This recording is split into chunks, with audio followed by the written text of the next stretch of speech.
welcome you all to our first Tecnoglass lecture for the Spring 2019 series. Let me first take the opportunity to thank our sponsor, Tecnoglass, who has supported our ambitious programming for 4 years, and actually this is our 5th series. This one is titled Impact, a reference to firms both small and large, to projects both modest and grand that have a capacity to impact the field in a meaningful way.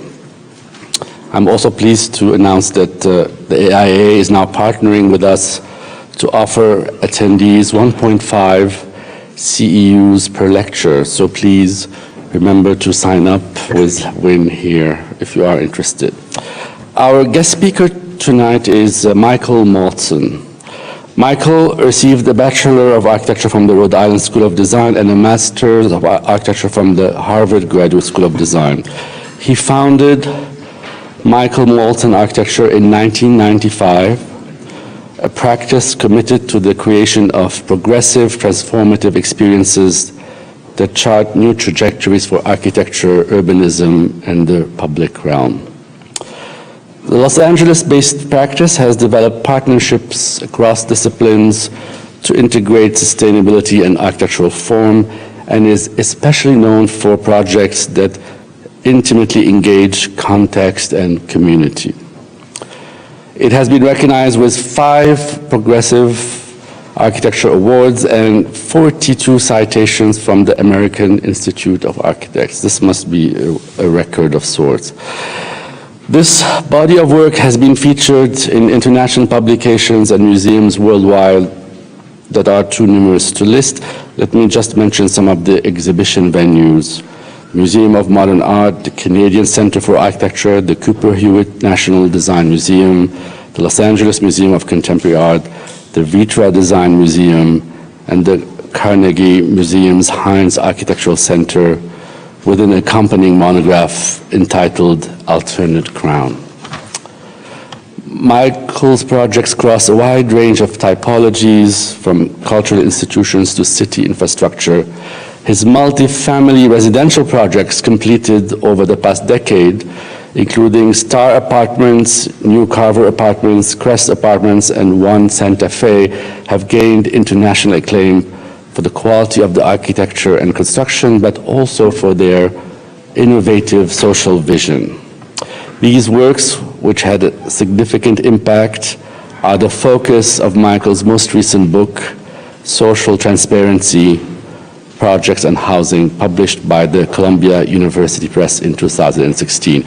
Social Transparency is also the title of his lecture tonight. Please join me in welcoming Michael Maltzan.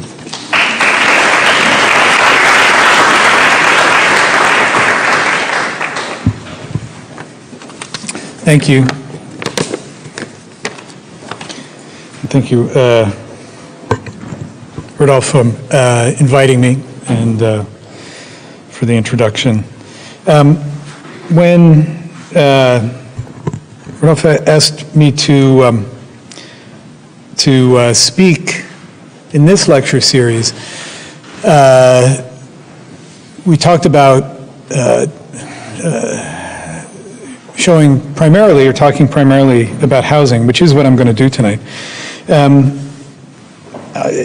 As he also mentioned, our practice is fairly wide-ranging in terms of the kinds of projects that we're involved in, but there has become a specific focus for the studio around housing, and in particular, a particular focus for me personally in terms of housing.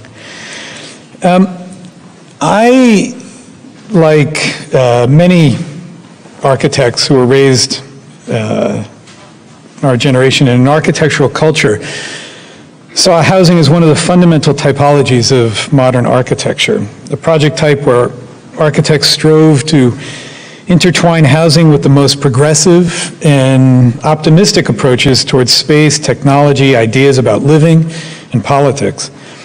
I bring this up because I personally was deeply affected by that work, and I came to believe that architecture was an agent of change and progress, and that housing was at the center of that idea, an idea that I still very much believe in.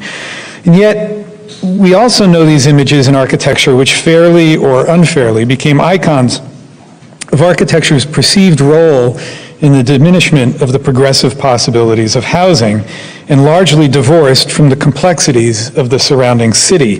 And out of that complicated history of modernism, architecture lost its roles, or at the very least, people became suspicious of that role, as an agent of ideas and solutions, and perhaps most importantly, about its roles and speculations about the future of the city. Almost simultaneously, the emergence of the single-family home in post-war suburbs and cities like Los Angeles largely overrode the conversation about collective and multifamily housing, as well as many of the defining issues of the city itself: identity, density, community being just a few of those important issues. But in many cities, and especially in Los Angeles, the manifest destiny-like expansion and sprawl to the periphery of those cities has slowed. Density, mobility, affordability, and community are pressing concerns, and housing is again an important model for understanding how we address those priorities. But also, and maybe most importantly, to begin to reimagine the city itself. Architecture's role, especially housing's role, in both grappling with these challenges and anticipating the future city are driving forces in our work in the studio. I would argue that housing is nothing less than a microcosm of the city itself. I'm going to talk about 5 projects tonight. They're all in Los Angeles, but they're all trying to understand the role and especially the range of scales of housing in the idea of the dynamic contemporary city, which hopefully has some relationship to Miami as well. I want to start, though, with the house, which is in many ways the fundamental housing type underpinning the idea of housing in California. And I've argued in the past contains many of the questions, ideas, and mechanisms of our lives and culture. This is the Pittman Dowell residence. It's adjacent to, just make sure, right here. It's adjacent to a Richard Neutra house. They're all part of the same site. There are 3 pads that were built. The Cyrilnik house here was the first built, and then the 2 other pads were left unbuilt for a number of years. Neutra had this idea, whenever he tried to build houses in Los Angeles, having some socialist affinities, he was always trying to produce a kind of small commune of houses around the developments that he was involved in. And often he would be able to build multiple houses on one site. In this case, the two other pads were left. But the new owners, Larry Pittman and Roy Dowell, 2 painters, who bought the Cyrilnik house about 15 years ago, started to believe that potentially another house to live in more permanently was something that they were interested in for a variety of reasons, and that they would build this new house basically adjacent to the Neutra house becoming kind of like the upstairs, almost like a library. This is the Cyrilnik house, which was built for Neutra's assistant and her husband in the 1950s. It's a kind of quintessential, it is a quintessential Neutra house, but quintessential modernist house from that period, completely open to the surrounding context around it, the mountains and the views. In a way, it has that romantic idea of modernist transparency. But one of the issues that Larry and Roy started to grapple with was that sense of complete transparency became more and more difficult to live with, both in a physical way. It gets windy, it's very cold there, they have a small dog, there are coyotes and bears, but also because there was this idea that as 2 public public intellectuals in many ways, who have very creative lives and are very involved in the arts community in the city. That idea of transparency and connectedness was something that never seemed to have an off switch. That the idea of being constantly transparent to the world around you started to become much more and more difficult. So what they had approached us with was the idea of creating almost a kind of alter ego house. And the new house is just down the hill from the existing Cyrulnik house. It's a kind of inversion of the Cyrulnik house, where the Cyrulnik house is completely about transparency on the exterior. The new house is really primarily opaque on the exterior. The house has a particular plan. It's seven-sided. That has a lot to do with the way that you move up and around to the house in this clockwise motion. Any of the even-sided figures, at first I had this idea that on that site, because you moved around it, that a round shape might be the most compelling form. But what I realized was that as you move around that kind of platonic form, it's incredibly static. And then because of that, we started to explore a series of other even-sided figures, 6- and 8-sided figures, but they always seem to refer to a kind of classical center in the house. Instead, what I was interested in was a house that maybe inferred an internal life, but never completely allowed you to complete the geometric puzzle in your mind. The seven-sided house seems to constantly spin, never completely resolve as you move around it. The interior of the house is where that inversion between the Neutra house and this house starts to really take place or is completed. The inside is almost completely or is primarily transparent, as if the exterior walls have been folded inside the house, and that rooms start to be placed absolutely adjacent to each other, separated only by the thinnest glass line, with the idea that whether you're in the bedroom looking through the courtyard into the living room, or you're in the bathroom looking into the bedroom to the library, or the kitchen into both the library here on the left and the courtyard to the right, that that idea of privacy is one that gets completely negotiated within the walls of the house, but is still something that needs to be navigated. And that idea of simultaneity, that we are all in many ways at this point, both physically and virtually, in many places at the same time, I think is one of the great spatial challenges for our generation of architects, in the way that the ambition for transparency, the blurring of inside and outside, was one of the great spatial challenges for the modernists. Around the same time, we started to work with a group called the Skibrow Housing Trust to design, build multifamily housing in and around downtown Los Angeles. This is the second project, Carver Apartments, that we did for Skibrow about 10 years ago.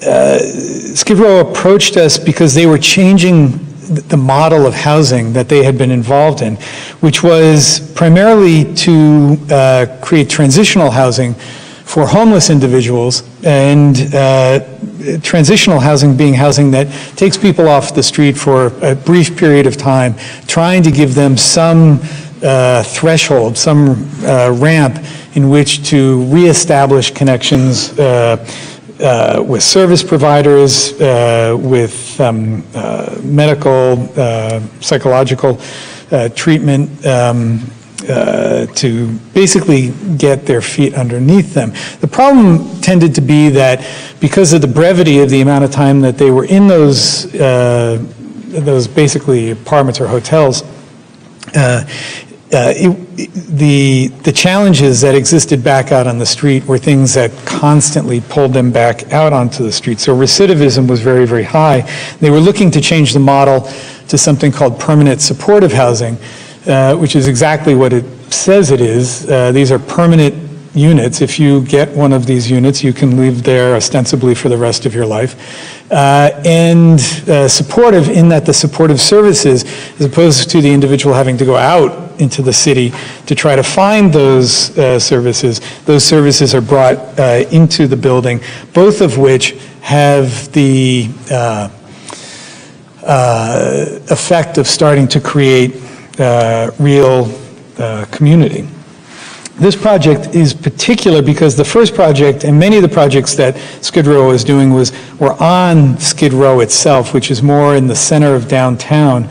But one of the goals that the trust had was to move these buildings into more dynamic conversations with the rest of the city to make them more visible, to not allow that community that lived in these buildings to be written off or to become anonymous in the city. This is right at the 10 freeway, which connects the Ocean Santa Monica, more or less actually with you eventually here. And the building is right next to the highway, about 25 feet away.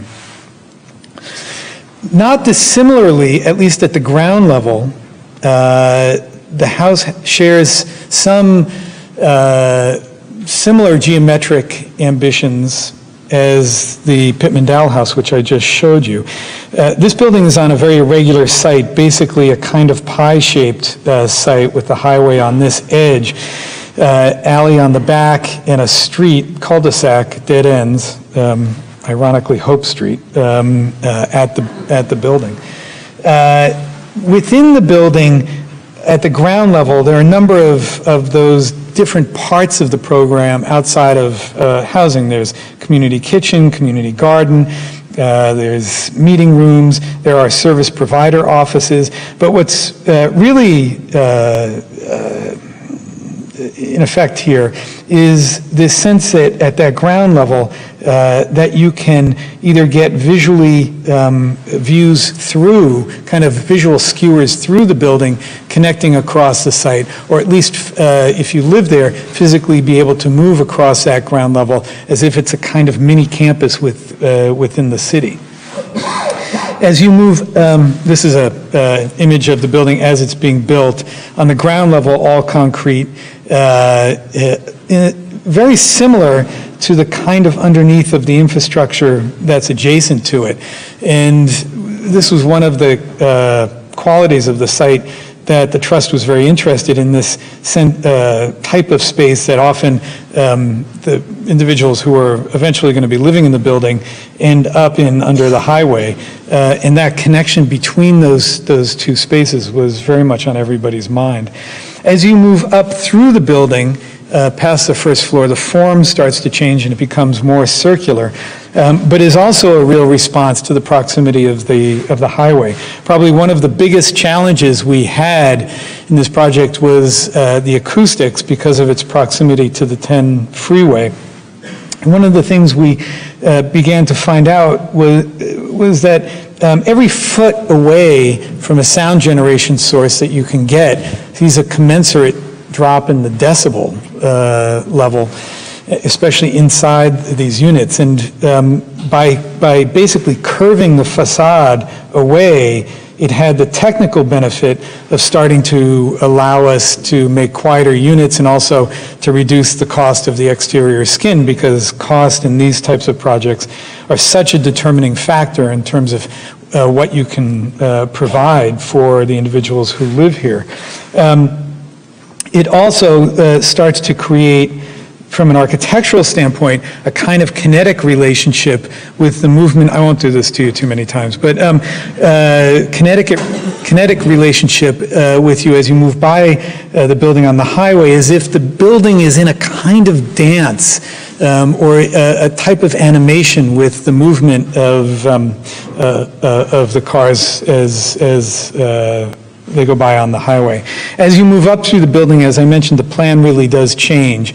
Each of the units is a self-contained studio apartment, each of them exactly the same, although the building starts to spiral and open, creating views from the center courtyard out to a portion of the city beyond.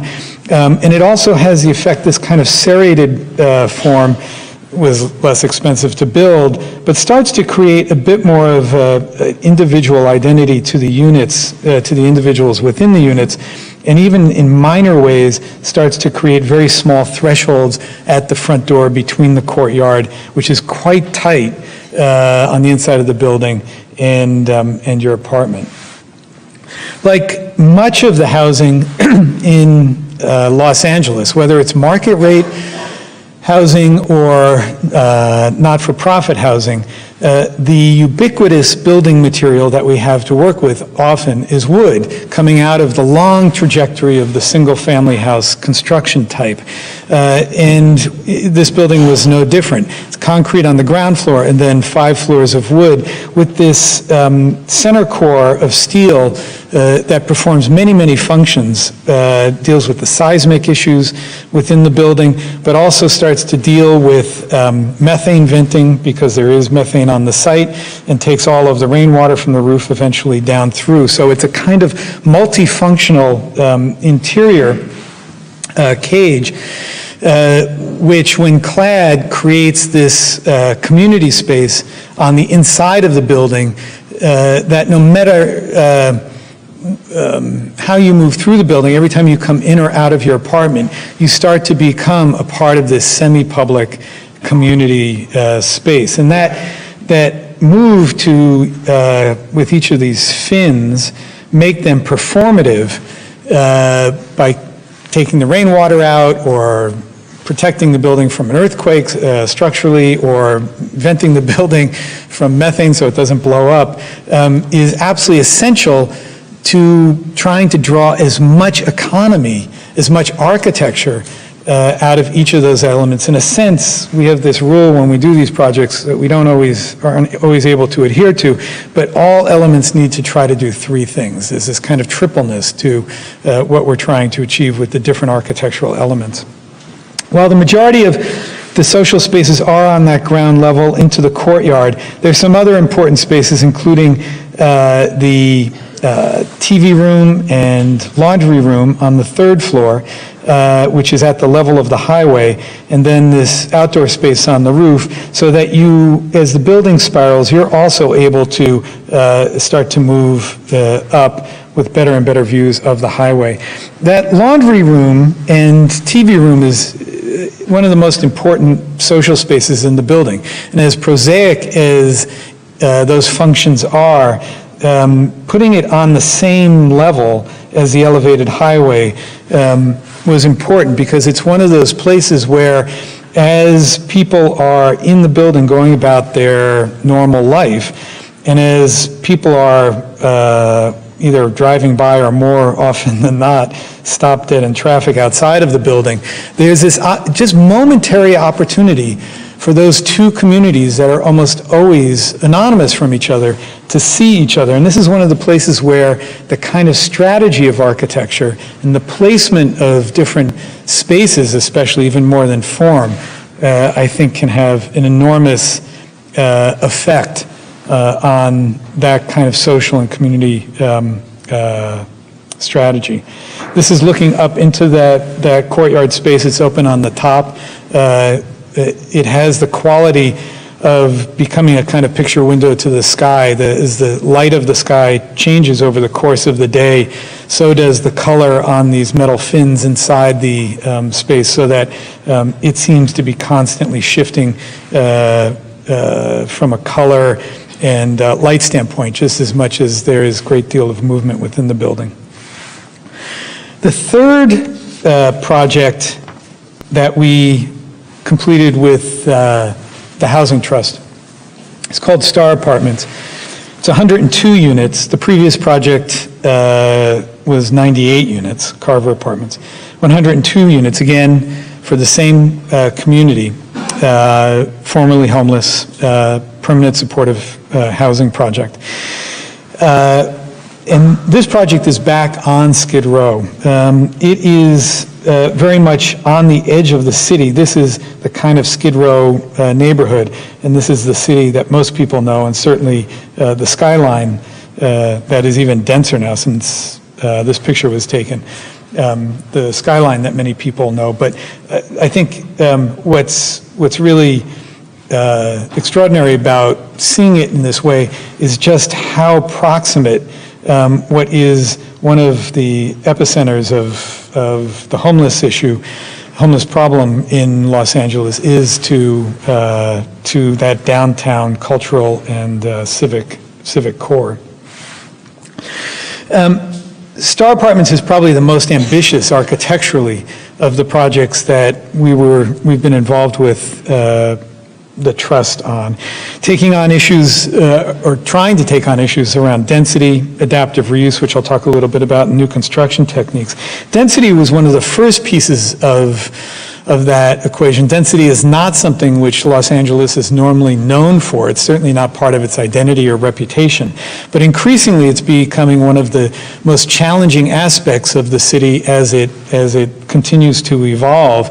And I think one of the goals with housing is to try to find new models of densifying the city without necessarily importing models from other more traditional cities, to try to invent that density more or less on our own terms. And this project has a kind of, at least for Los Angeles, a kind of hyperdensity with units not only around the perimeter, which is more traditional, but also units on the inside of the building, as well as a number of amenities on the inside core of the building. From an adaptive reuse standpoint, one of the goals of the trust was to not just build housing, but to be more participate more in the everyday life of the city.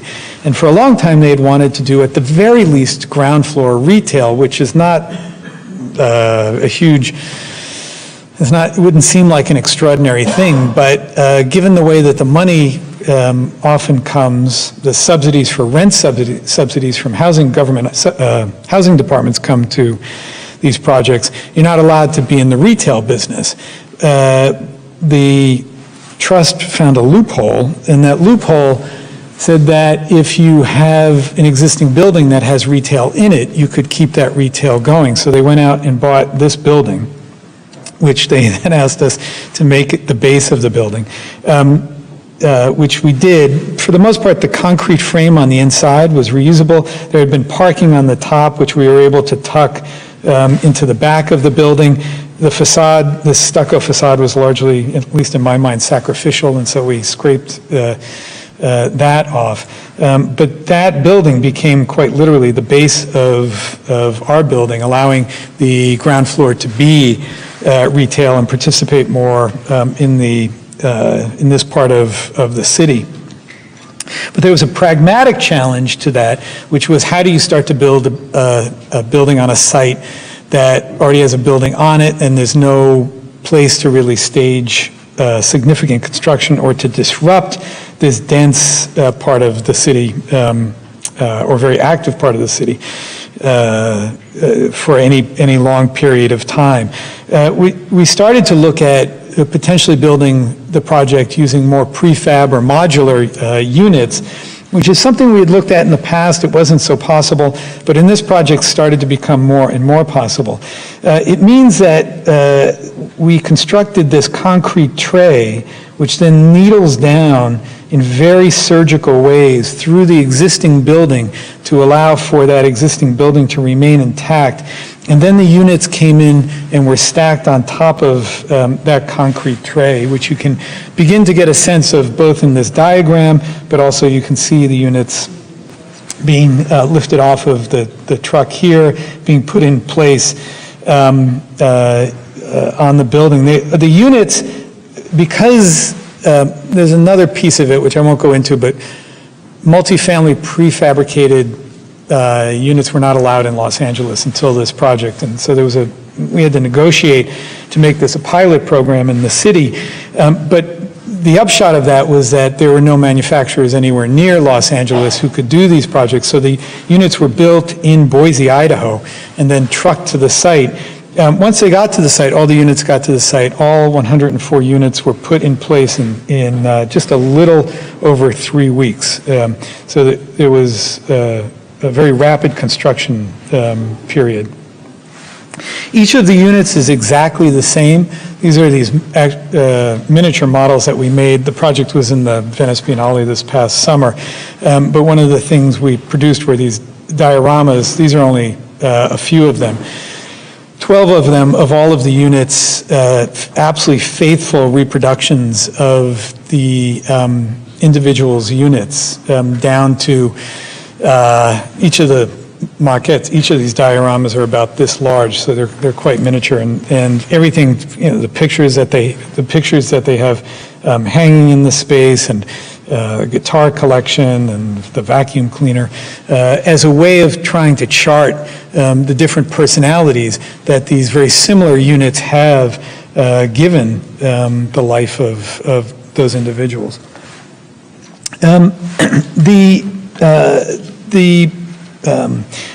Because of the construction on that tray, the units up above, the existing building down below, starts to create this in-between space that takes the place of those courtyard spaces I showed, or the courtyard space I showed in Carver Apartments, and has been a theme in many of our housing projects, this kind of center community courtyard that's open to the sky. Here, it's more almost a reinterpretation of the Los Angeles horizontal space, continuous space. The semi-public outdoor social space is squished into this in-between layer that takes on many, many different functions that include things like community kitchen, community garden, there's art classrooms, social spaces, some of those service provider spaces, vocational training, there's a half-court basketball court, jogging track that runs around, jogging walking track that walks around or loops around the entire building, as if it's, again, a kind of condensation, a densification of many of those different types of social and public functions in the building or in the city, written into the building. This is before the tennis court went in, just to give you a scale of some of those spaces. The building is quite raw. In that sense, it's not so different than the infrastructure that stands or sits around it, but the scale and the ambition of the scale of the building is to start to provide within the building spaces that are subsumed within the life of this building, that are really at the scale of the city, that start to move from that smaller, more intimate domestic scale, residential scale, to something that approximates the scale immediately outside of the building. The most recently completed, we're in process of working on InDesign on another project for the Trust. But the most recently completed project that we did was also a project that moved outside of the city, called Crest Apartments, and is located in Van Nuys, which is in the valley, if anybody knows Los Angeles, the San Fernando Valley, which is across the hills from the larger Los Angeles basin. Just as much a kind of sprawl context, the San Gabriel Mountains beyond, Sherman Way, which is a major strip street that runs more or less kind of east to west, and then one of the channelized tributaries to the Los Angeles River. And for the most part, this single-family sprawl, and then on the other side, more or less an industrial or light industrial shipping park. Our building is right on the strip in this longer site, and in many ways spans between this kind of landscape and the speed and intensity of that strip and this smaller residential district behind. In this part of the city, there is a fairly common type of residential building that was built in the post-war, but really in the 50s, 60s into the 70s, that have become, they're called Dingbat Apartments. The name was coined in the 60s. But what they generally are is a building that fills the entire deep site, has a very small facade, thin facade to the street, and are generally always parking on the ground level. They fill the site, and the parking pretty much takes over the entire ground level. And then they sit up if this is the ground and the parking is underneath, then they sit above that 1, 2, sometimes 3 stories, but generally 1 to 2 stories. One of the problems that's been discovered over the years is because they have this soft story, in an earthquake, they tend to fly off the foundations. But that type of building deals in very logical ways, in very realistic ways, with the development needs, which has been about the car taking over that ground level and then maximizing the site. This is one of them here, although this is a larger one. There's a manager's unit in front, and all the parking is immediately behind this. The site that the trust found had been empty for a long time and was almost it reminded me of a kind of feral site. Planting had grown up all around it, very empty. But this part of the city is at the leading edge of that type of density we talked about, or I talked about before. And in some ways, this project is both trying to reimagine that dingbat typology and see what qualities could be brought back to it spatially, mostly by starting to reimagine, given the diminishing need for cars, especially with this community, to reimagine that ground plane as something that was more vital and more connected to the community as a whole. And then secondly, to start to think about how a variety start to play out in this kind of landscape. The building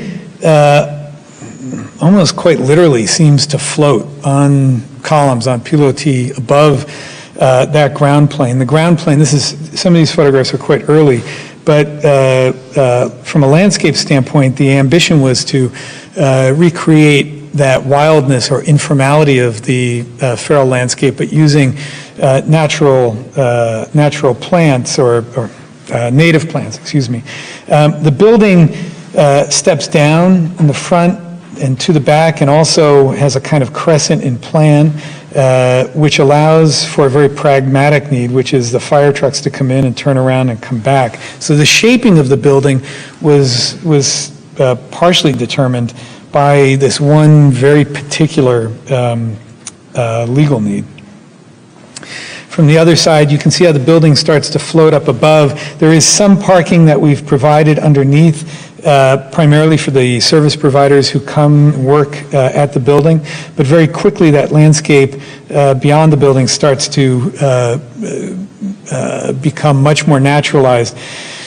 And another piece of the ambition was in a increasingly drought problematized region, starting to capture water on the site and not let it run off, but let it percolate back into the site is a real ambition. So almost everything that's not literally under the building itself is pervious landscape, allowing the building to be or participate in some replenishment of the aquifer. This gives you a sense of the plan of the landscape. The building does touch down on this side. These are some service provider offices, community kitchen. There's outdoor eating area. This is community garden on this side, and all of this is landscape.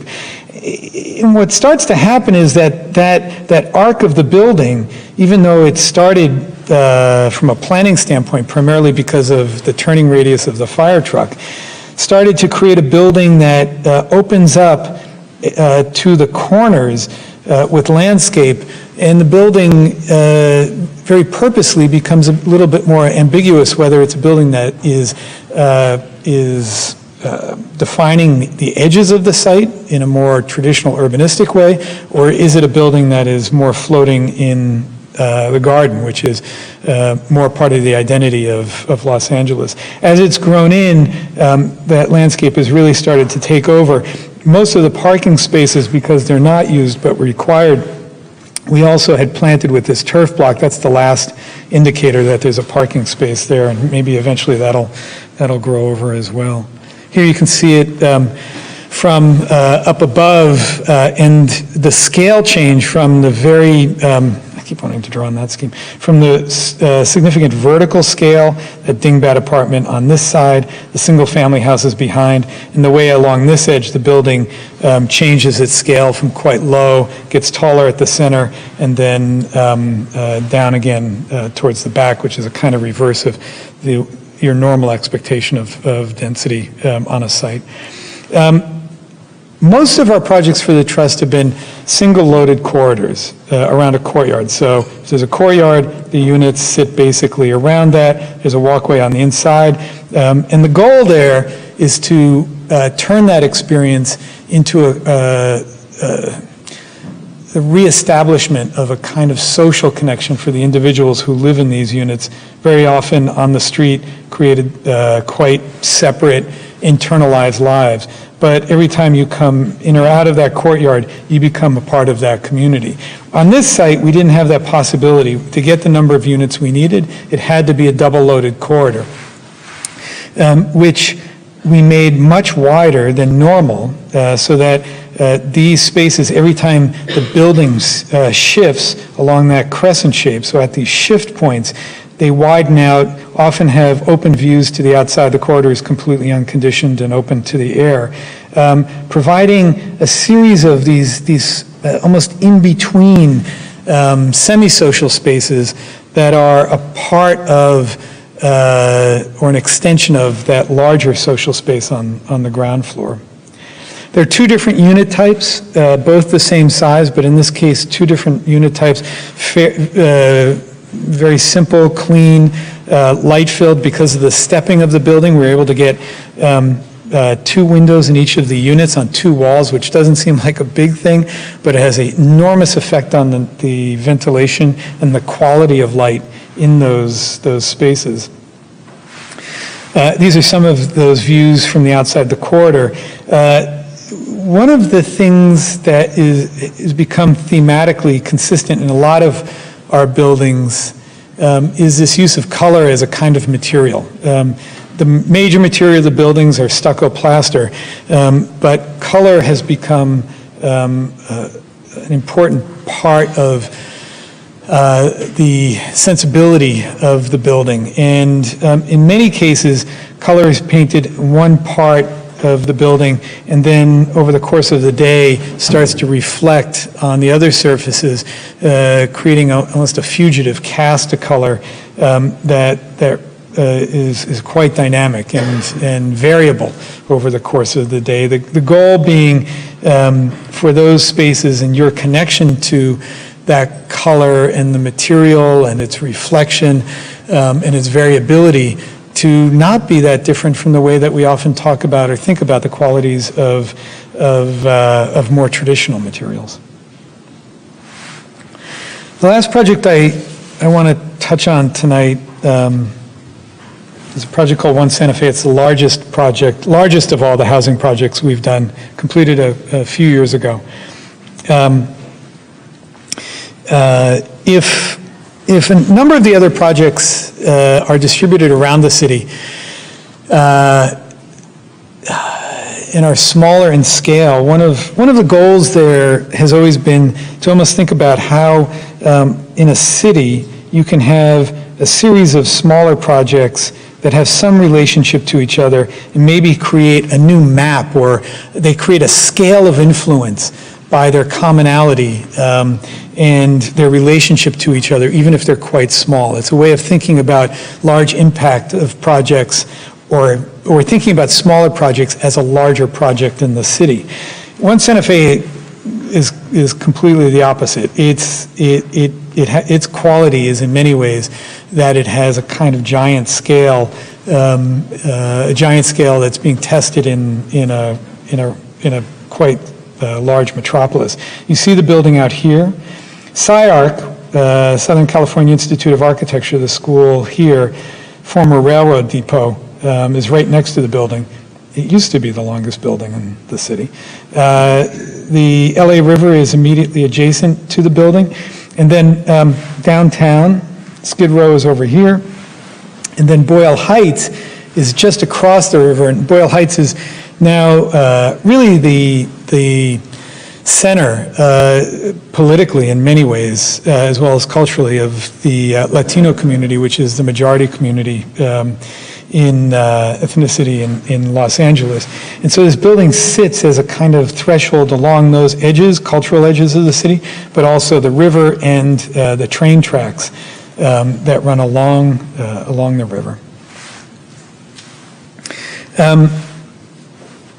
The building's about a little over a quarter of a mile long. It's 440 units, has 80,000 square feet of commercial space. On 6 levels. There are moments where the building is, especially as you get close to it, really apparent. It plays a very strong role in the city. But there are other moments purposefully where the grain and scale of the building starts to maybe approximate some of the smaller scale informal grains and textures of the city in front and back of it. I wouldn't necessarily say that the building, in that sense, is equivalent to its context, but it does try to start to replicate or relate to some of the characteristics of this part of the city.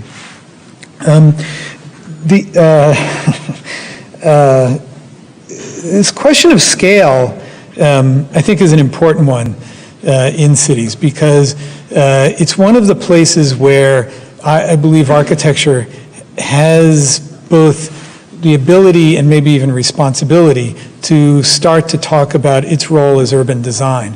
Very often those two ideas, urban design and architecture, in terms of their disciplinary specificity, are thought of as separate things, that urban design is one thing and architecture is another.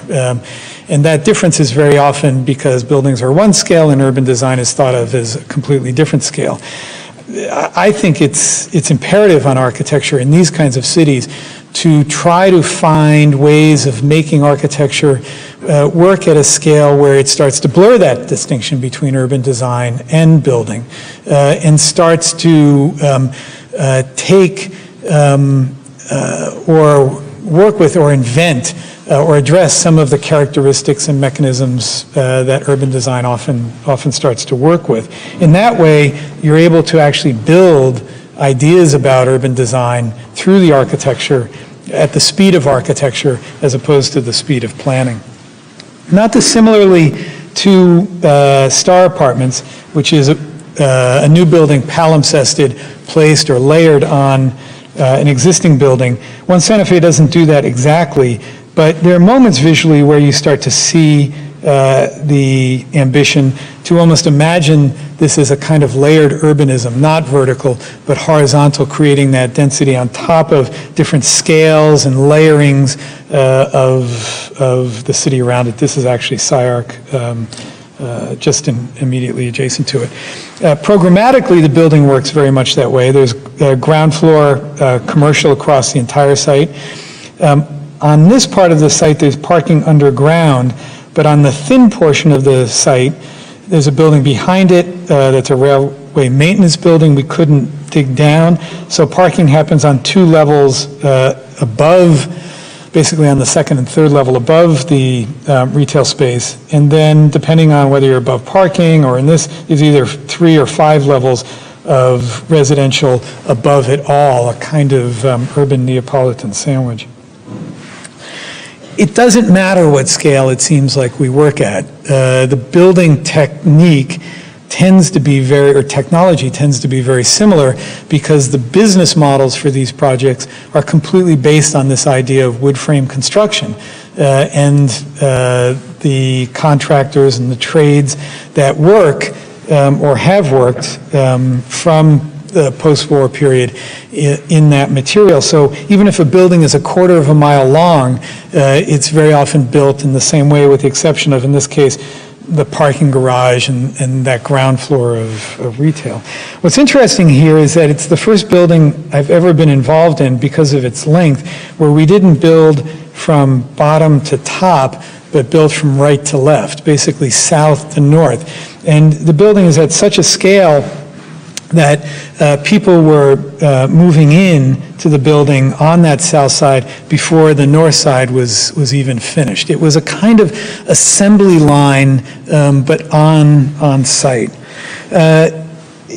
Even though the building has this extremely significant scale along that entire length, it's punctuated by a series of often pragmatic moments that are trying to be heightened to more significant urban markers. At the end of 2nd Street, which dead ends into the building, one of the ramps for the parking becomes this kind of circular form that you see down at the end. There's a large opening, which you'll see again in a minute, that takes you more into the heart of some of the community spaces within the building. This large bridge allows for that connection through, which eventually will connect all the way through to a train station on the other side, and will connect SciArc and the Arts District with that side. That continues all the way down the building. There are a series of these kind of particular informal moments. This is from that other side, SciArc. On the other side, you can almost see how the bridge starts to relate to the scale of SciArc across the street. There's an interior muse courtyard space that runs all the way through. This was also early, just after it was constructed. These are all now, shops are filled, quite a bit of life in this space. And this parking, convenience parking, is designed in such a way that as either as the cars start to pull away, or for special events, they're able to be moved out of the way, and this becomes this kind of big plaza, eventually again connecting the train tracks, the metro on this side with the city adjacent to it. It's just one of the images more recently of the kind of life inside that building. We're always dealing with this question of affordability. In the case of some of the first projects I showed, Crest Apartments, Star Apartments, the affordability is really enforced by the particular residence, nonprofit nature of those projects. One Santa Fe is 80% market rate, 20% affordable, which does something for that affordability. But that 20%, those apartments went up for lease the first day. And there was a line for those apartments that was 4 or 5 blocks long. They had thousands and thousands of applicants for those apartments. That need is significant. One of the ways that we tried to address it with the developer in this project was in the variety of different types of units in the building that we could provide at that scale, allowing there to be different ways of living in the building beyond the kind of common 1-bedroom and 2-bedroom units, which make up the majority of market rate apartments. So there's everything from live-work units, these little micro studios, junior 1-bedrooms, to 4-bedroom units, which are meant to be able to house 8 people living in that space in a kind of co-living situation. And that kind of scale differentiation to the unit type is I think just as important as the metrics of how much affordability you have in any particular project. Finally, when One Santa Fe was built, project was there were a lot of positive, there was a lot of positive feedback about the building, but the building was criticized, and the primary criticism was that the building was out of scale, and that it was too big for the city. And I understand that criticism, and I think if you believe that the city, or a city like Los Angeles, and maybe even Miami, is going to remain, or the scale of the city is going to remain exactly as it is today, then that criticism, I think, is a very valid one. But in these cities, very dynamic contemporary cities that are changing radically and quickly over time, and also given the length of not only the time it takes to build architecture, but how long architecture exists in the city, that I believe that one of our responsibilities is not so much to try to meet the scale of the city as it is today, but to begin to speculate on what the scale of the city will be like tomorrow, what the scale of the city will be like in 20, 25, 50 years, so that the buildings that we make are still able to participate in a realistic way as that city continues to transform. That's a place that I think architecture and architects have a particularly profound role, important role in the conversations not only about the buildings we make, but the cities that we make those buildings in, to understand what the factors are that are in play that form and pressurize the city, to begin to speculate and think about how that city is going to continue to evolve, to begin to speculate about forms and spaces that meet the city at that point, and to begin to represent it in a way, not only through the buildings, but through all of the other means that we have at our disposal to make sure that architecture and those ideas are consistently at the fore, at the front, at the leading edge of the conversation around urbanism and cities in the future. Thank you.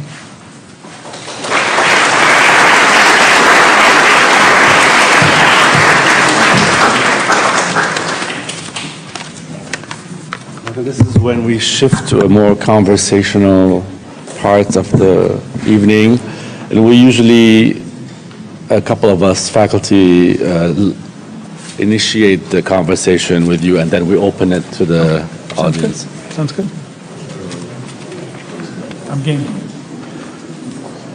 Inviting Rocco is going to lead the conversation. Is there any seating work? Yeah, where would you like? Why don't you sit in? Yes.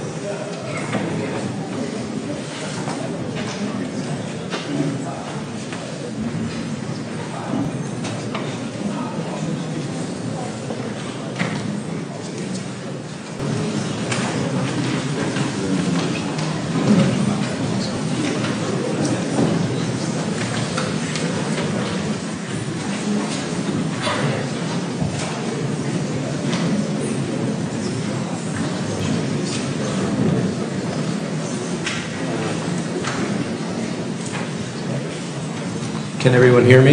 Is the mic on? Great. Well, Michael, thank you so much for that talk. Of course, I have many questions.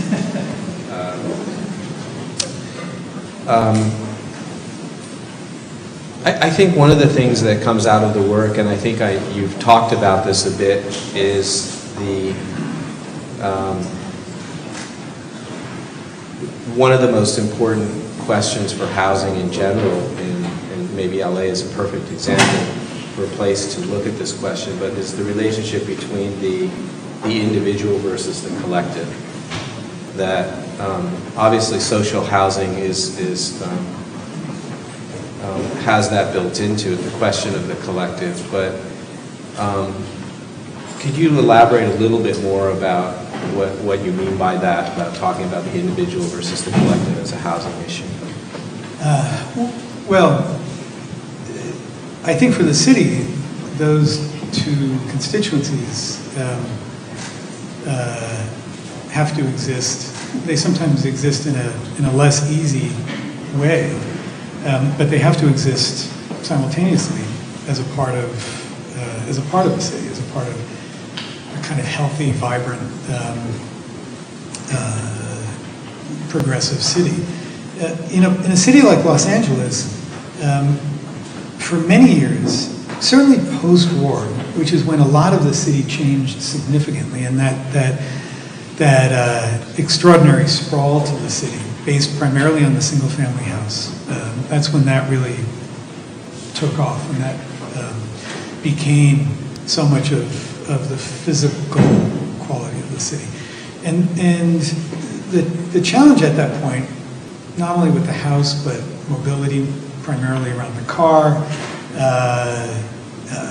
meant that people were pulled apart. Community was really particularized, was dispersed, and individuals living in more suburban situations were able to live quite separately from the idea of the community. And the things that bound community together were really more labels and definitions than they were physical or spatial form and activity.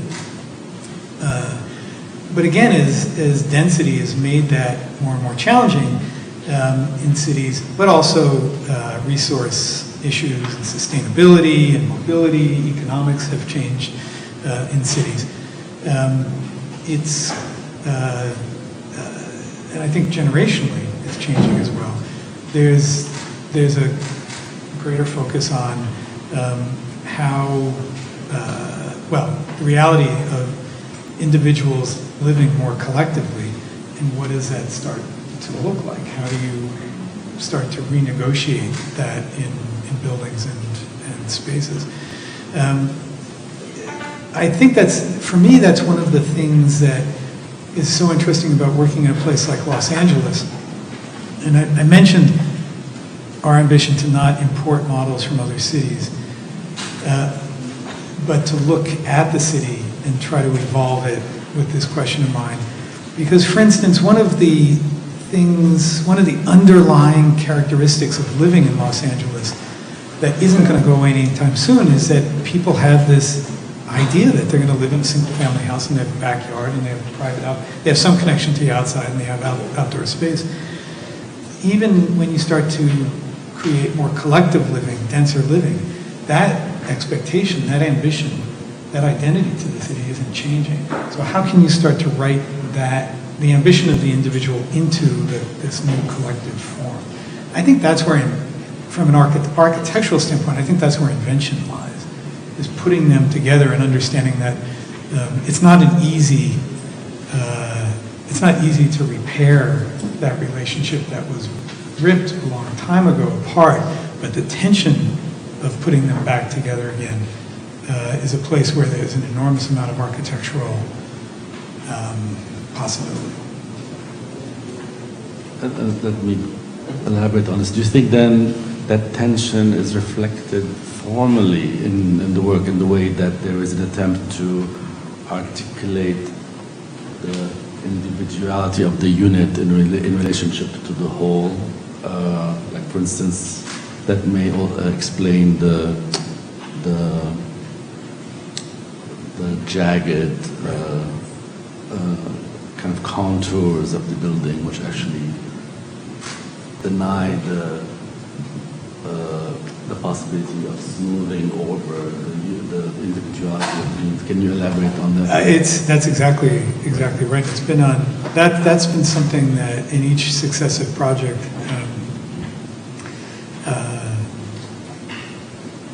I've continued to, in many ways, struggle with the answer in my mind to that.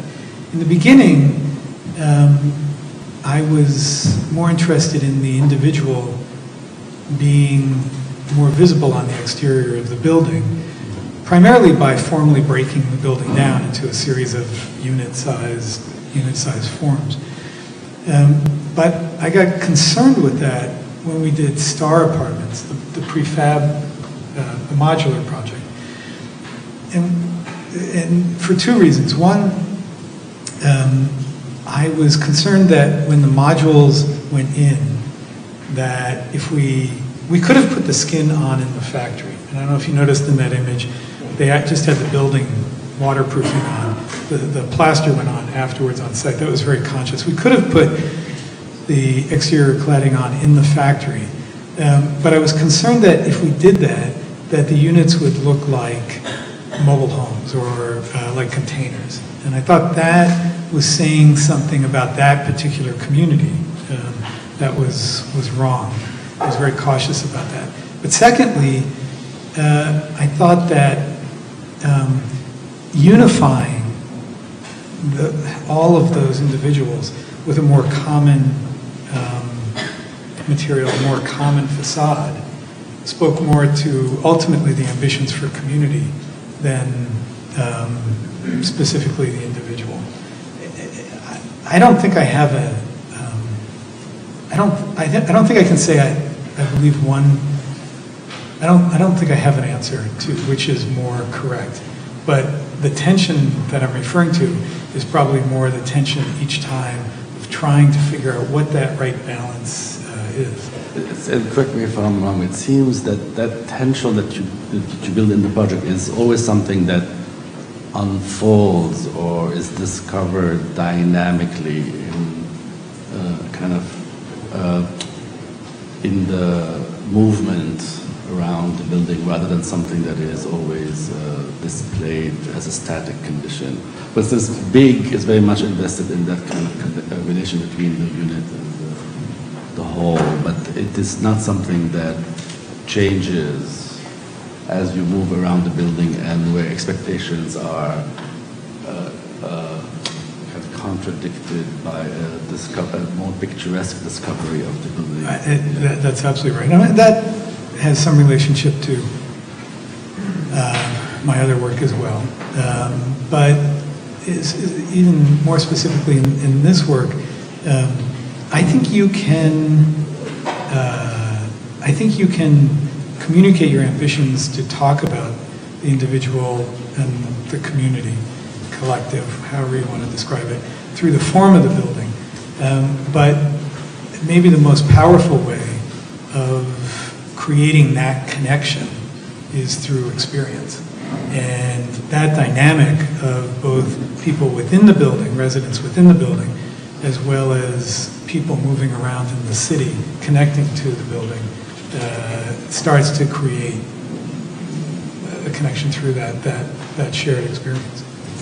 You know, like the buildings are exemplary in terms of what they achieve with density, adaptive reuse, sustainability, social and material. But what I found remarkable is that it's the set of what I would call formal or aesthetic preoccupations, which are carried over from like the institutional buildings into the housing projects.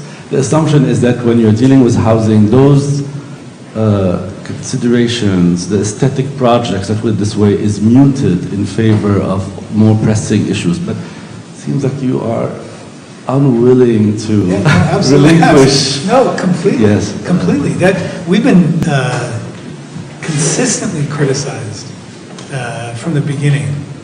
A little less so now, but certainly very much in the beginning half of that work. We were heavily criticized for why are you making the buildings look like something, look so good for that community? And for me, it really gets back to this also, the individual and the collective. One, it's clear that the sense of connection and ownership and pride that the people who live in the buildings have because something was made with real intention for them, that shows up in all of the evaluations of the people who live there after they go back and they survey the individuals and they do assessments later on. But also, I think as an architect or as anybody living in the city, how can you say that anything in the city that we make should be less than other things? You know, at that point you're saying something about your own context, your own city, that even though we have the ability to make the city better, or however you described it, or at least intentional, that we're not going to do that for certain groups. We're going to let that part of the city go fallow. I'm just not willing to let, I don't believe that. I don't think that's the responsibility of the architect. Speaking of the responsibility of the architect, one of the things I noticed in the projects, particularly in the Carver, well, in a number of the social housing projects, were the ADA bathroom. The 25% of the plan that you were sort of masterfully able to accommodate it and make it not something that's a liability or something that has to be, just accommodated, but something that becomes part of the design and something that actually adds to the plan.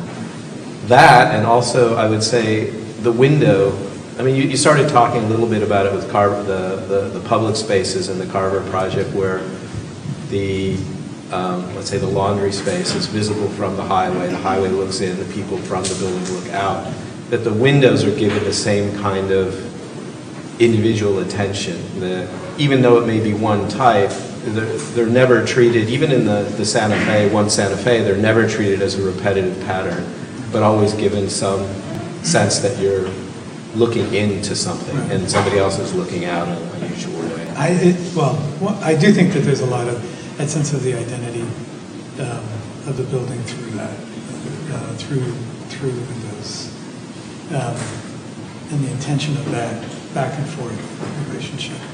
I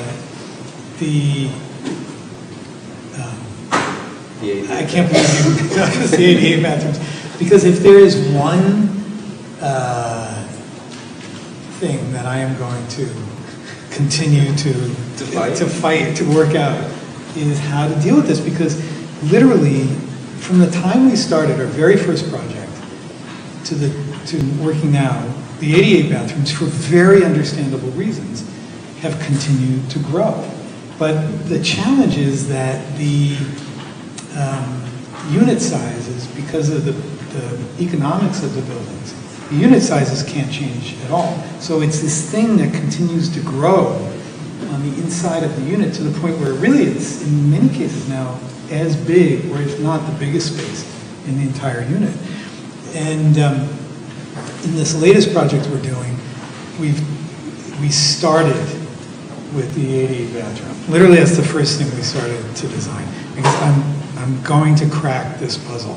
Not to try to find a way to do away with it or make it smaller, but to make that space more generous and more a part of the day in, day out life of the unit. So we've tried things that are like these, they transform or they open up and they become more of an object or a series of objects. I don't have it yet, but that, housing is a big deal, but figuring out the bathrooms, that's the lifelong goal. I'm going to get that. Well, and then I guess the question about the housing, because LA is so much of a car culture, and now thinking about housing in a certain density, has the infrastructure changed with any of the projects? I mean, has public transportation become something that's followed suit, or is that really something that's completely it is changing. separate? And I would say that it's changing generationally more than it's changing socially or economically. As a progressively younger generations move into or back to the city or from the suburbs more towards the core parts of the city, we've seen a much lower expectation about the need for a car. Higher reliance on different types of transportation. Public transportation has grown significantly in the city. It continues to grow significantly. But other methods, the ride-sharing apps have changed that great deal. I'd say the youngest 25% of our staff in the office, many people still drive, but many people don't, or look for alternatives to drive. In the area around Santa Fe, one of the reasons that area has taken off is that there are a number of businesses that have grown in that area, and younger people are moving there, not just because it's a cool place or a great place to live, but because they can set up a life that doesn't depend, they can set up their kind of full life. It doesn't depend on ownership of a car. You can see so many different pressures on the car. I don't think it's going away as quickly as some people would like to believe. But it is already, we are already starting to see a reduction in that. And the place where we're having a lot of those conversations now with developers is, what do you do with all of that space? Even if you saw a 30% reduction in the amount of parking in a very large project, what do you do with all of that constructed parking? And one of the things we've been starting to think about, we're not the only ones, is that there may be this very difficult transitional moment where parking has to come out of the ground and still be parking, which is antithetical to most of what people have tried to do, which is to push the parking, because it's ugly, below ground and make habitable space above it. But inevitably, that space is going to need to be repurposed. That space is going to need to have a different relationship to program down the line. And if you start to look at ways of moving it up into the building, you have a better chance of imagining a wider range of programs that it can be evolved into, adapted into down the line. But that's a tough conversation at lots of different levels, even just with the city, the cities tend to be less likely or less willing to give up a lot of their zoning mandates. But that is happening, that transition's already happening. Michael, since we are in the context here of a School of Architecture, I'm always compelled to ask a question that relates to pedagogy. So here it is. It relates to the hidden theme in the panel also, because the three of us are classmates. We were all at RISD at the same time. So now I'm receiving communication from RISD and a group of people who are gearing up to mounting a symposium, an exhibition that actually frames that moment at RISD when we were there as a thing, as a kind of a cultural phenomenon, as a particular pedagogy. So it's going to be an exhibition, talks, etc. I would like to hear your comments about that, but also to maybe say something about how that moment may have shaped your thinking and work.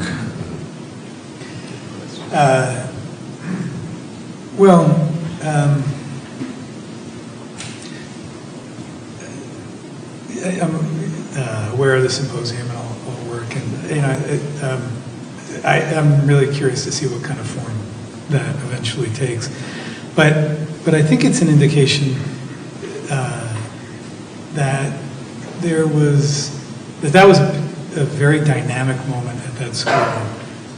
Not only in terms of the faculty, the ideas, but also very much the conversation that was taking place amongst the students, a very ambitious group of students who were all there at the same time. And also at a moment that I believe, given the different debates that were happening in and around architecture at the time, that those fights that we would have really mattered, that they were conversations about the future of architecture, what role architects would play, and what roles we might play once we left school. And after I left RISD and I went to graduate school, left and worked for a while, I tried on many different hats, partially because I was working for people that my responsibility, my role was to make their ideas and make their aesthetic and make their ambitions more vivid, more complete. And there's an enormous amount of learning that takes place in doing that. But when I started my practice, one of the things I started to discover in the first couple of years was as I started to take off all of those accumulated hats and gloves and coats of other architects, that I had to find something that was mine. And I realized that for me, many of the most foundational ideas, the things that I believed in, I realized I still believed in, and that I still believe in today, and that I think still drives a lot of the work that I'm doing, were the ideas that started to form, the interests that started to form, the predilections, the observations about things were all forming when we were together at RISD.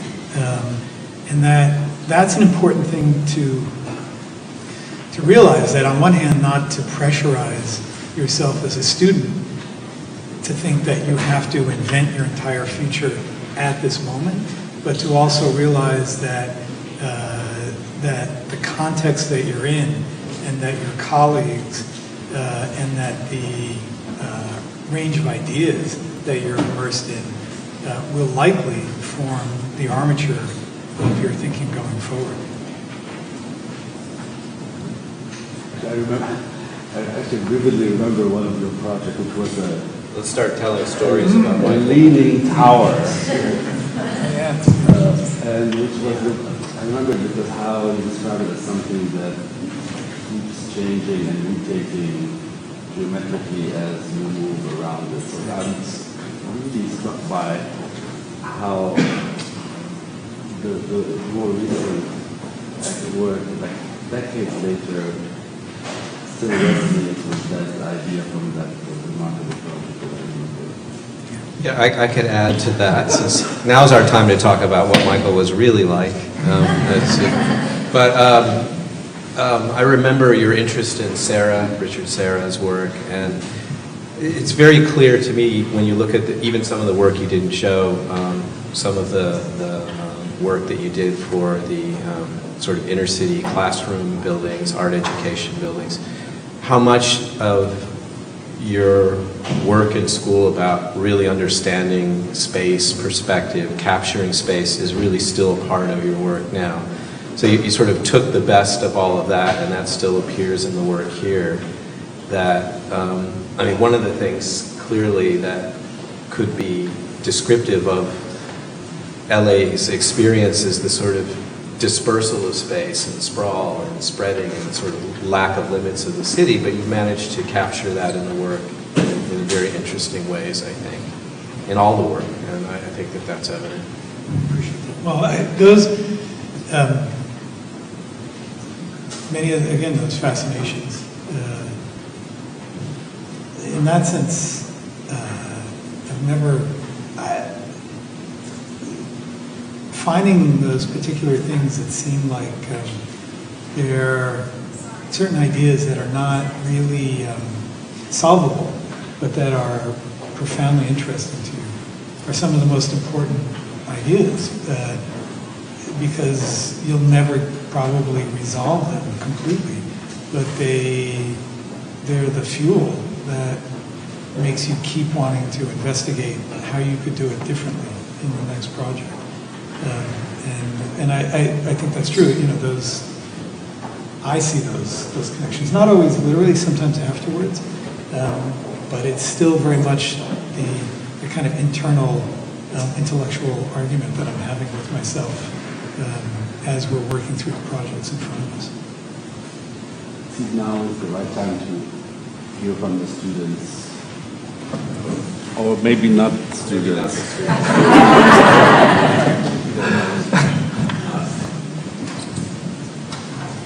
I found it a very impressive lecture. One thing that struck me at the end that I think is extremely powerful. If you can generalize and say that LA is a suburban city, and the only thing that has shape is the infrastructure, how do you affect the city more than just accumulate objects? And I think that your point about the scale Because this building, for example, that I know quite well because I've been involved with SIARC over many years, is the size. That the only way you can combat this monstrous kind of accumulation is by size. In other words, become either competing with infrastructure or become another type of infrastructure. I think that all of your buildings, even the smaller ones, are really urban buildings to me. And that is something that I think is misunderstood with the pavilions. And architecture of this type, of the pavilion, doesn't make cities. It just makes accumulations. While shape in this case, in the old days it was the perimeter block, but in this city it is something about size that actually affects and gives a kind of sense of shape and form that we have lost, basically.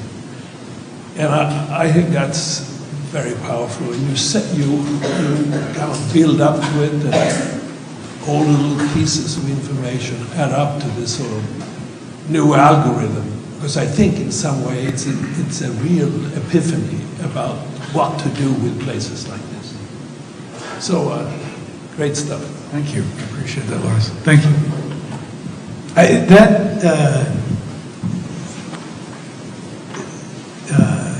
One of the things that, especially in this project, that was on my mind was scale is something as an architect I think we always talk about, but we always talk about it in very particular ways, related to the relationship of parts. But as a tool, again, to almost start to take on the language of the civil engineers and the infrastructure engineers, and understand if there's a way to start to subsume that into our own language of architecture and history of architecture. I think is one of the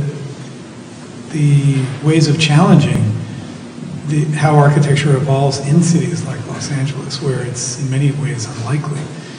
You said it very clearly.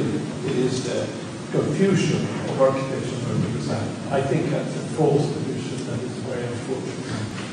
And it has a lot to do with compartmentalization that we have developed instead of thinking in holistic terms.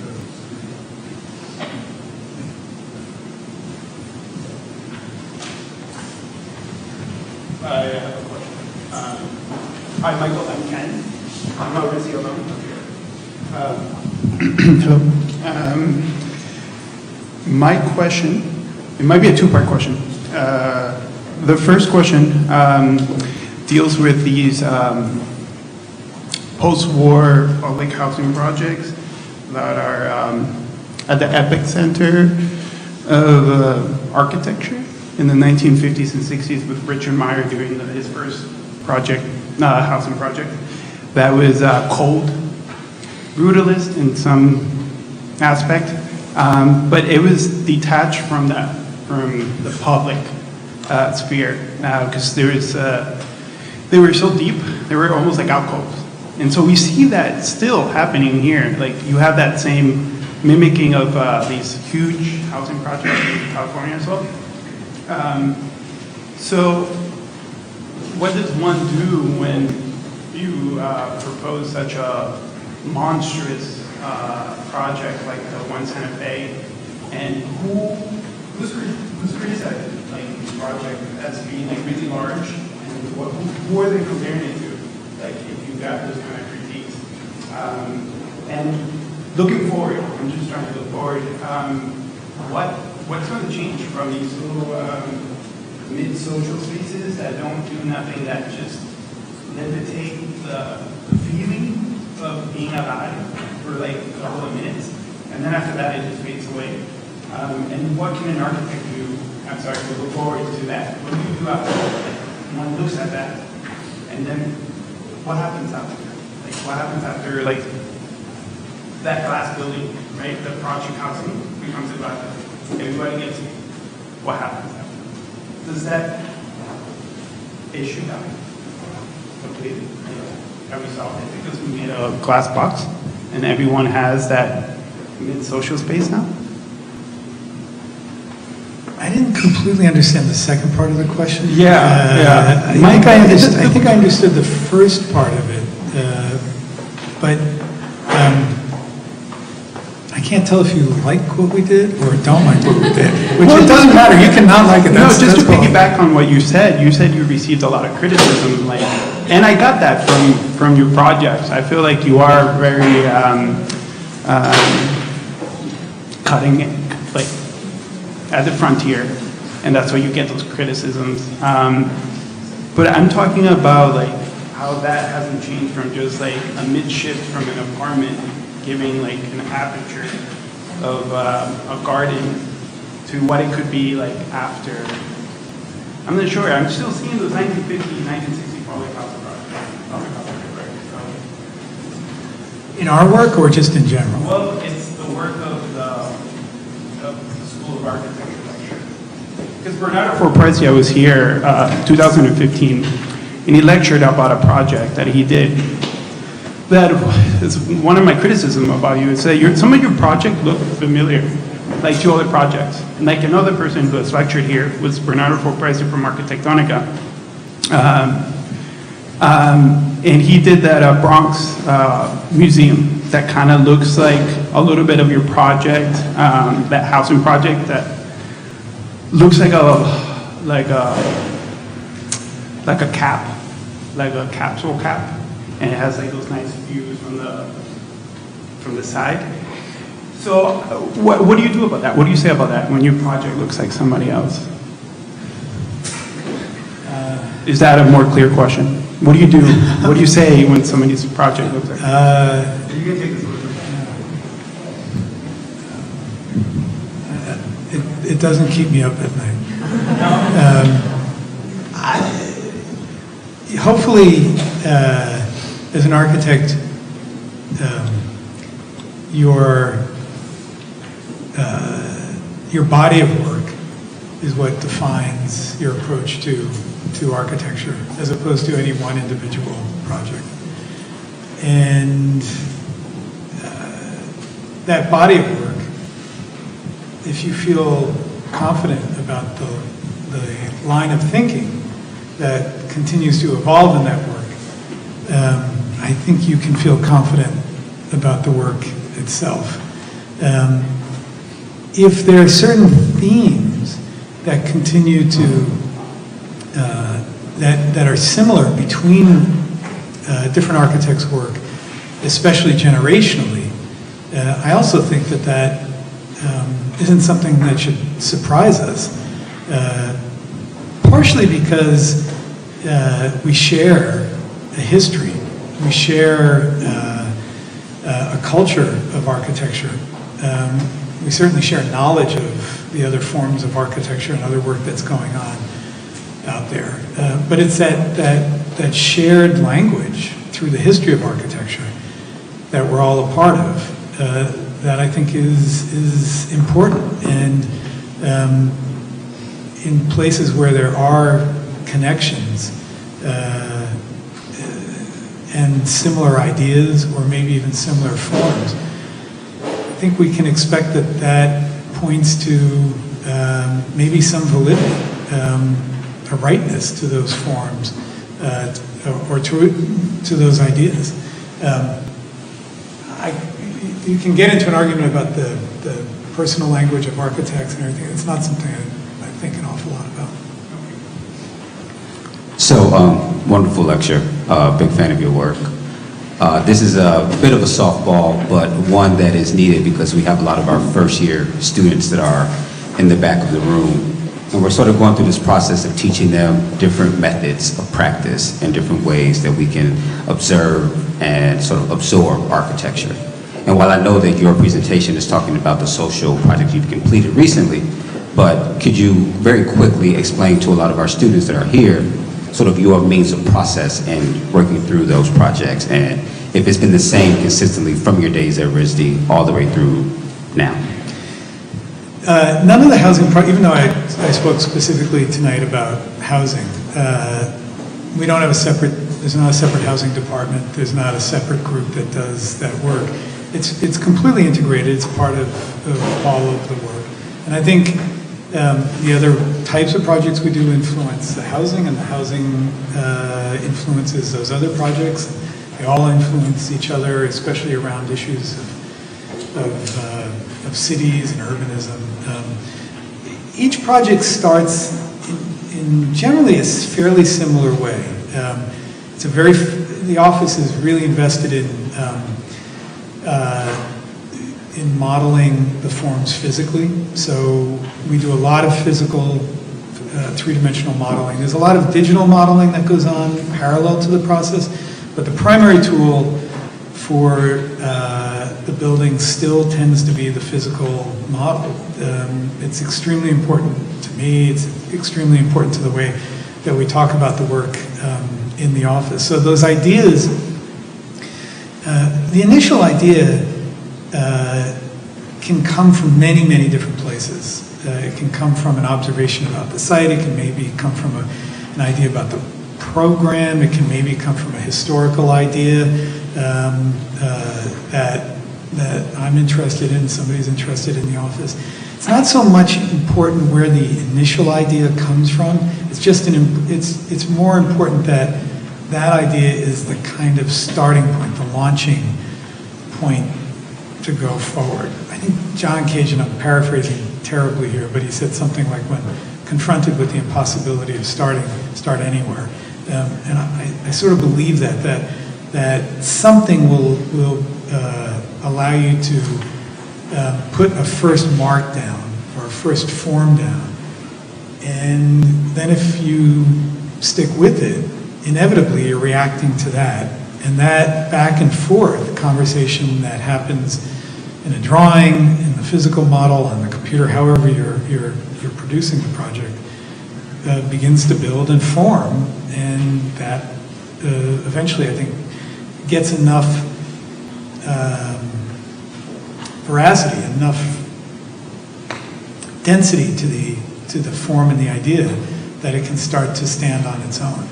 The critical part is that moment I find in the beginning of a project where that first idea is so fragile that I think as a designer sometimes it's important to protect that idea a little bit from too much criticism, whether from yourself or from outside. It's important to be critical about things, but those first ideas are so nascent, they can't possibly sustain themselves that early. You have to push them along and give them some space until they start to get enough protection, enough parts and elements that they start to take on a different complexity. And then I think you can push them out and be in a more real conversation with your friends, your colleagues, the world around you. But it starts with that idea. It starts very physically, and then it continues to move. The models continue to be the primary design tool all the way through. The models get bigger and bigger, and I would even say that when we get to construction, the full-scale mock-ups that we insist on for the project are really an extension of that modeling process. We see them as the same thing. When I make models, or when we make models in the office, I'm not concerned so much with the accuracy of the model representing everything exactly. In fact, I'm more interested in how they start to infer scale as opposed to we're not looking to try to make little model railroad buildings in their accuracy, but how do you start to infer some of the scale, textures, material complexities of the project? Could I ask just a tangential question to that? When you're talking about the models in terms of the process in the office, how are the models used with the client? And how does that work? Well, the clients see the models very early on, which is sometimes terrifying to the clients because they think that's the building. They're not, but they are three-dimensional representations very often of the different quantities, all of the pieces. So, it's not something new to do diagrams two-dimensionally of starting to lay out the different spaces in their scale. That's a technique that architects use. We do that three-dimensionally from the beginning, so that you can start to see not only the three-dimensional massing of the ideas that you're talking about, but even more importantly, the spaces that they start to create. I like the models as they move forward, and maybe this gets a little abstract, but I talked for a moment in the first project about simultaneity and the spatial problem of being in many spaces at the same time, which I'm fascinated in. And what I find very difficult on the screen is that even though you can move the 3D, the solid models in the computer, the digital models, you can move them around quite quickly. It's almost like a dog chasing its tail. You can't quite catch the last thing that you saw. And so I can't ever hold the whole net matrix of spaces and forms together at the same time. But in the physical model, you can. It's almost like it allows you to have a more intact peripheral vision and control all of the spaces more readily, at least for me. So that becomes very important as we continue to model the forms in the spaces further on. Do you find yourself going, like you in your practice, find yourself going back to like the inventions that you sort of build for your projects? I do, and I've written about this a little bit, and it relates to the models again. The models that are really tough for me, if you were to come to the office, it's an office that's kind of littered with models. And they're models of projects that have been built and models of projects that haven't been built. And the models of projects that have not been built are the ones that I really struggle with, because I feel like those models have the perpetual burden of standing in for what it was meant to be for the building. They never get released from their responsibility to be, they are the final form. But the models of projects that got built, even if they were study models, I feel like they got released from that burden, that responsibility, and they can become something else. They don't have to stand in for that other idea. And those very often lead to, they're open to different interpretations and even misinterpretations. And I find them very valuable to start to try to imagine how you could launch off from an idea about a form or a space that relates to your work, but that you can transform somehow. Yeah, I really start the next step from that is as difficult as going back to the plan from the origin or like the genesis of the project and going back. And then it's like one step backwards to go, two steps forward is the tricky thing to that. Okay. It's always hard. Yeah. We're going to I got that. stop here because it's getting late, but if you are interested, this conversation can continue tomorrow. Okay, one more. Well, you mentioned a couple of things, especially you said you're thinking about tomorrow when it comes to your design. You're thinking about how you're going to affect the community and what's going to look like in the future. I do appreciate that, but when you are, well, from my perspective, I'm from a low-income environment, and when we see the developers come in with a certain look of building, it's sort of intimidating. And I've heard you say that there's a lot of backlash, and it's understandable you're designers, so you're going to have different opinions. but how did you approach the community and kind of bridge that gap with the dialogue and what their needs are and what you're going to provide? Because if I lived in a low-income environment, it's always, I would be intimidated and I wouldn't feel compelled to go to, even though it's a really nice structure. How do you feel like you responded to the needs of the community? Well, in a way, there's two questions, or maybe observation and question there. One, how do we respond to the particulars of the community that the buildings are in?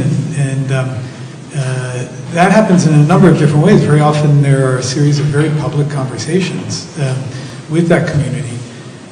And increasingly, those are very much a part of the process of any building in any kind of jurisdiction, municipality, city, neighborhood. There's an expectation that that's really a part of that process. In many cases, they're extensive and they're continuous. It's important to not go once, listen to people, and never come back and continue that conversation. So they are generally, the community is generally very much a part of the ongoing design process, where they can see where you have heard them and where you haven't heard them, or how you have heard them, and maybe for whatever set of, because of whatever set of pragmatic issues that have come up, you've had to reinterpret that some, but it's important to have that as a real part of the dialogue. For instance, a project I didn't show tonight called the 6th Street Bridge, which is a large viaduct and bridge that connects across the river, about a mile long, replacing the historic and much beloved bridge that had huge connections and memories for the communities on both sides of the river. Had to be torn down for earthquake reasons. But the new bridge is fraught in many ways from the beginning, trying to replace or live within the memories of those different communities. That has been from day one, before we even started to design the bridge. There have been an ongoing series of meetings to set up a dialogue, and it doesn't happen instantaneously. In fact, there's a lot of apprehension and sometimes animosity and wariness in many of those conversations. And the only way that you can move forward, I think, is to be very honest and consistent about continuing to move that conversation forward. Be honest about your disagreements, and to try to find ways to make sense of those disagreements on both sides. In terms of the buildings, our buildings, I know for a fact, people have very different reactions to them. That there are people who fall in love with our buildings on day one. There are people who will never fall in love with our buildings, no matter how long they're around them. And there are people who are in between that. I think that's one of the realities of architecture. It's a public art. It lives in the public space. And I've seen just as many buildings try to be buildings that everybody loves from day one, and sometimes it happens and sometimes it doesn't. I think that's one of the challenges and realities of architecture. We make things, if you're